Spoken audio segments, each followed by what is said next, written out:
crypto mining da mayambu amuk hana taramukjari mayam channel sebo han bi yengbi boy dadi kogi like subscribe share do wiram matung tabada amuk hana video no thagat pagi mate moi tamak ko mayam telegram ki link chu makha tan pijaramge then facebook ki page chu makha tan pijaramge ko mayam any khang da ba query ke ga tana badum yani ko mayam message han base kitang khudong chadre haibadi haloi haibana tabako mayam message se yam yameba tasema ki thairagadi hoi khangdabana so yam loi oibanina ko message se hana dagi hena double time yam zaleba ko nongmada message se ekta pareng sana kuna kano ke haini cha mathak dum leiba male ko chingkhatli kai loiba nai deba ko aduna message ama hanga madung message mu lakhan ba ko mari mari khangdabana yamba oibanina message se hanbada dum handi halle aduga nongmada message amura khanba ni ra khanba na adumane khaidok tragadi haibadi message yambani chingkhatli ko loina idamina ko ai jo message adum hallala yadamina adumaina atai tabai khang jo khaga toba makeup tawbanina ko aduna mayam message se kitang thenglap yaurak pa yai ko adu kidamakta di mayam warawi ba yade ado hojikse aina video ma thaga chagi me ko gi ngasagi t foil gi matang da ko withdraw tor matung hojik chang e ko agi Binance ki wallet ta chang e ko maru aina sigi video se any cryptocurrency or any token or any coin se Binance ta kamdauna stake tawgadagi haiba potu ne ko adu tawdringam maidi mangoina na ko gi t foil je karino aina mamang tawgibdo karino harakadi nangi computer gi oiriba or pc or any haitare ko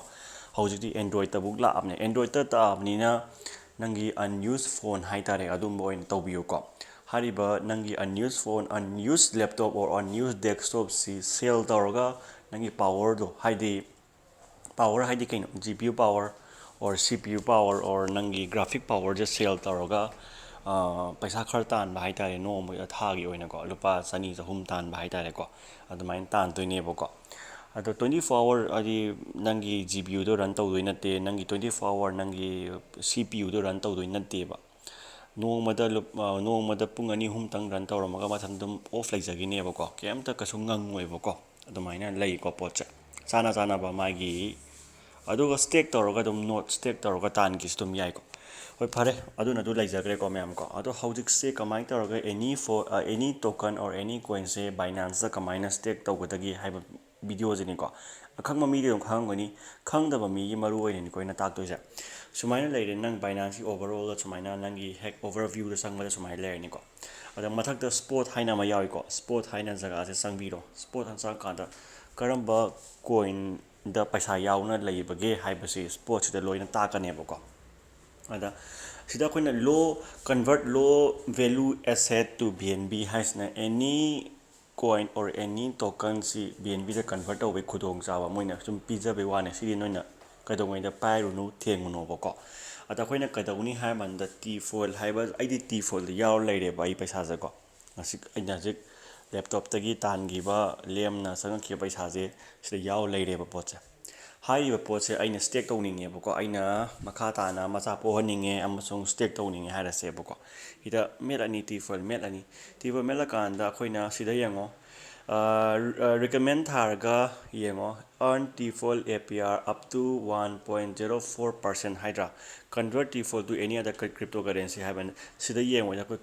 earn je metla ne bo ko metlaga flexible haibam lay lock haibam lay hot haibam lay adi high yielding da di hauji piram moi ko magi de ko ada lock ta ju pi de hot ta ju anobo pi de flexible gi oina pi ri ba ma se ko view all coin da dum thoklani every token khudimakta flexible da kana tawba yari ge se t foil yare bnb yare btc yare every coin jum ayamba loi piri ko ado coin tawdoi je haji kari no t foil ne it foil la coin yawraga leiba pot ne ba ko sumaina koi t foil da metla kanda minimum amount se 1 adum yai haiba ko adubu id 1 di thodo khendok na leire natra 37 leire max cut ani adu sida auto subscription na ma yawri se ubra daily gi oina aina phangdebe amount se sini ko ide yong ko daily gi oina aina phangdebe amount se 0.001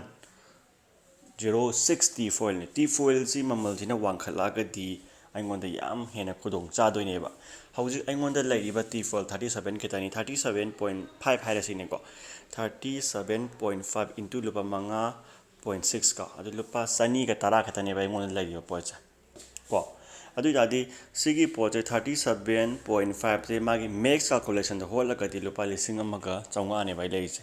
max ꯐꯥꯎꯗ ꯂꯨꯄꯥ 95 ꯐꯥꯎ ꯆꯠꯈꯤꯕꯀꯣ ꯑꯗꯨꯅ ꯇꯥꯛꯄꯗꯤ all time ꯍꯥꯏ record ꯊꯨꯒꯥꯏꯔꯛꯀꯅꯦꯕꯀꯣ ꯍꯟꯗꯛ ꯊꯥ ꯑꯃꯅꯤꯁꯦ compulsory ꯋꯥꯡꯈꯠꯂꯛꯀꯅꯤ ꯇꯤꯐꯣꯜꯗꯀꯣ ꯑꯗꯨꯅ ꯑꯗꯨꯒꯤ ꯍꯧꯖꯤꯛ ꯑꯩ ꯂꯨꯄꯥ 200ꯁꯦ ꯀꯥꯏꯊꯣꯛꯑꯒ ꯍꯥꯏꯗꯤ ꯀꯩꯝ ꯀꯥꯟꯅꯔꯣꯏꯕ ꯅꯠꯇ꯭ꯔꯥ ꯀꯥꯟꯅꯔꯣꯏꯕ ꯑꯩꯅ ꯄꯥꯝꯃꯤꯗꯤ ꯀꯩꯅꯣ ꯁꯤꯒꯤ ꯄꯩꯁꯥ ꯃꯆꯥꯁꯦ ꯅꯠꯇꯦ ꯄꯩꯁꯥ ꯑꯆꯧꯕꯅꯦꯕ ꯑꯩꯅ ꯄꯥꯝꯃꯤꯁꯤꯀꯣ ꯄꯩꯁా ꯋꯥꯡꯈꯠꯂꯛꯄꯗꯨꯅꯦꯕ ꯑꯗꯨ ꯑꯣꯏꯇꯥꯔꯗꯤ ꯍꯧꯖꯤꯛꯇꯤ ꯚꯦꯂꯨꯁꯦ ꯄꯤꯛꯅ ꯐꯪꯍꯧꯔꯕꯅꯤꯅ ꯀꯣꯏꯟꯁꯨ ꯌꯥꯝ ꯐꯪꯍꯧꯔꯕꯅꯤನ ꯁ꯭ꯇꯦꯛ ꯇꯧꯁꯟꯕꯗ ꯀꯥꯟꯅꯗ꯭ꯔꯅꯦ ꯀꯥꯟꯅꯅꯤꯀꯣ ꯑꯗꯨꯅ ꯋꯥꯡꯈꯠꯂꯛꯑꯒꯗꯤ ꯀꯥꯟꯅꯍꯧꯗꯣꯏꯅꯤ ꯁ꯭ꯇꯦꯛ ꯇꯧꯕꯗ ꯍꯧꯖꯤꯛ ꯈꯤꯇꯪ ꯐꯪꯖꯔꯁꯨ ꯁ꯭ꯇꯦꯛ ꯇꯧꯔꯒꯗꯤ ꯑꯩꯅ 0.001 ꯍꯥꯏꯕ꯭ꯔꯥ ꯍꯧꯖꯤक ꯑꯩꯅ ꯐꯪꯗꯣꯏꯗꯣ ꯅꯠꯇꯦ 0.001 ꯀꯣ 001 ꯏꯟꯇꯨ 40 ꯔꯨꯄꯤꯁ ꯄꯥꯔꯒꯗꯤ ꯑꯗꯨꯝ ꯋꯥꯡꯉꯦꯕ ꯄꯣꯠꯁꯦ ꯀꯣ ꯑꯗꯨꯅ ꯇꯥꯛꯄꯗꯤ ꯑꯗꯨꯝ ꯌꯥꯔꯤꯕ ꯄꯣꯠꯁꯦ ꯀꯣ ꯑꯗꯨꯅ ꯁꯨꯛꯊꯝ ꯊꯝꯃꯒ ꯄꯩꯁꯥ ꯚꯦꯂꯨ ꯑꯃꯗ ꯀꯥꯔꯣꯏꯗꯣꯏ ꯁꯔꯨꯛꯄꯨꯗꯤ ꯈꯔ ꯀꯥꯍꯧꯕꯅ ꯐꯠꯇ꯭ꯔꯅꯦ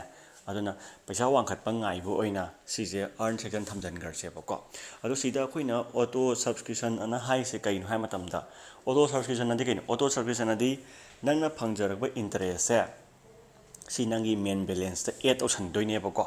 ꯃꯊꯟꯇ ꯑꯗꯨꯝ ꯑꯦꯗ ꯇꯧꯁꯟꯈꯤꯗꯣꯏꯅꯦ ꯃꯦꯟ ꯕꯦꯂꯦꯟꯁꯇ ꯐꯪꯖꯔꯤꯕ ꯏꯟꯇꯔꯦꯁ ꯈꯔꯁꯤꯁꯨ ꯃꯈꯥ ꯇꯥꯅ ꯁ꯭ꯇꯦꯛ ꯇꯧꯁꯟꯈꯤꯗꯣꯏꯅꯦꯕ ꯀꯝꯄꯥꯎꯟꯗꯤꯡ ꯍꯥꯏꯇꯥꯔꯦꯅꯦ ꯀꯣ ꯑꯗ ꯐꯪꯉꯛꯄ ꯁꯨꯝ ꯆꯥꯎꯈꯠꯂꯛꯀꯅꯦꯕ ꯁꯤꯒꯤ ꯑꯣꯇꯣ ꯁꯕꯁꯀ꯭ꯔꯤꯞꯁꯟꯁꯦ ꯑꯩ ꯁꯤꯒꯤꯁꯦ ꯅꯨꯡꯇꯤꯒꯤ ꯏꯟꯇꯔꯦꯁꯁꯦ ꯃꯥꯟꯅꯔꯔꯣꯏꯕ ꯁꯨꯝ ꯆꯥꯎꯈꯠꯂꯛꯀꯅꯦꯕ ꯁꯨꯝ ꯅꯨꯡꯇꯤꯒꯤ ꯑꯗꯨꯝ ꯗꯕꯜ ꯏꯟꯇꯔꯦꯁꯁꯦ ꯑꯗꯨꯝ ꯆꯥꯎꯈꯠꯂꯛꯑꯅꯦꯕꯀꯣ ꯃꯔꯝꯗꯤ ꯁꯤ ꯍꯥꯞꯆꯤꯜꯂꯛꯇꯣꯏꯅꯤ ꯍꯣꯏ ꯆꯥꯎꯈꯠꯄ ꯍꯥꯏꯁꯦ ꯀꯩꯁꯨ ꯆꯥꯎꯈꯠꯂꯣꯏꯀꯣ ꯏꯟꯇꯔꯦꯁ ꯃꯆꯥ ꯑꯩꯅ ꯀꯩꯒꯨꯝꯕ ꯏꯟ ꯇꯔꯝꯁ ꯑꯣꯐ 1,000 5,000 ꯁ꯭ꯇꯦꯛ ꯇꯧꯔꯗꯤ ꯌꯥꯝ ꯀꯥꯟꯅꯅꯦꯕꯀꯣ ꯅꯣꯡꯃꯗ ꯇꯤꯐꯣꯏꯜ 2-3 ꯊꯣꯛꯂꯛꯀꯅꯦꯕ ꯁꯤ ꯄꯣꯠꯁꯦ ꯑꯗꯣ ꯑꯩ ꯇꯧꯗꯕꯅꯤꯅ ꯁꯤꯗꯤ ꯂꯦꯝꯅ ꯐꯪꯖꯕ ꯄꯣꯠꯅꯤꯅ ꯑꯩꯅ ꯇꯧꯗꯕꯅꯤꯅꯀꯣ ꯂꯦꯝꯅ ꯐꯪꯖꯕ ꯄꯣꯠꯅꯤ ꯑꯗꯨꯅ ꯁꯤꯒꯤ ꯄꯣꯠꯁꯦ ꯁꯨꯃꯥꯏꯅ ꯑꯣꯏꯖꯕꯅꯤꯅ ꯑꯩꯅ ꯈꯤꯇꯪꯗ ꯑꯣꯏꯔꯁꯨ ꯀꯥꯟꯅꯒꯗ꯭ꯔꯅ ꯇꯧꯖꯕ ꯄꯣꯠꯅꯦꯕ ꯁꯤ ꯄꯣꯠꯁꯦ ꯑꯗꯨꯅ ꯑꯣꯇꯣ ꯁꯕꯁꯀ꯭ꯔꯤꯞꯁꯟꯁꯦ ꯑꯣꯜꯋꯦꯁ ꯑꯣꯟ ꯊꯝꯕꯤꯌꯣꯕꯀꯣ ꯑꯣꯟ ꯀꯟꯐꯥꯔꯝ ꯇꯧꯔꯣ ꯀꯟꯐꯥꯔꯝ ꯇꯧꯈ꯭ꯔꯦꯀꯣ ꯒꯣ ꯇꯨ ꯑꯔꯟ ꯁꯦꯛꯁꯟ ꯆꯪꯉꯣ ꯑꯔꯟ ꯁꯦꯛꯁꯟꯗ ꯄꯩꯁꯥ ꯃꯆꯥ ꯉꯥꯛꯇꯅꯤ ꯁꯤꯗ ꯍꯣꯜ ꯇꯧꯔꯤꯁꯦ ꯀꯌꯥꯝ ꯖꯦꯔꯣꯒꯨꯝꯕꯅꯤꯀꯣ ꯃꯊꯟꯇ ꯁꯨꯃꯥꯏꯅ ꯇꯧꯔꯒ ꯑꯔꯟ ꯁꯦꯛꯁꯟꯁꯦ ꯂꯣꯏꯅ ꯑꯗꯨꯝ ꯌꯥꯎꯗꯣꯏꯅꯦꯕ ꯀꯣ ꯅꯪꯒꯤ ꯁ꯭ꯄꯣꯠꯁꯤꯗ ꯍꯌꯦꯡ ꯅꯣꯡꯉꯥꯜꯂꯒ ꯏꯟꯇꯔꯦꯁ ꯗꯦꯂꯤ PNL% ꯍꯥꯏꯁꯦ ꯅꯨꯡꯇꯤꯒꯤ ꯑꯣꯏꯅ ꯏꯟꯇꯔꯦꯁ ꯀꯌꯥ ꯀꯥꯏ ꯀꯌꯥ ꯐꯪꯉꯤ ꯍꯥꯏꯕꯁꯦ ꯍꯣꯠꯇꯣꯏꯅꯦꯕ ꯃꯥꯅꯀꯣ ꯁꯨꯃꯥꯏꯅ ꯍꯣꯠꯂ ꯇꯥꯛꯇꯣꯏꯅꯦꯕ ꯁꯨꯃꯥꯏꯅ ꯇꯧꯔꯒ ꯅꯪꯅ every coin every token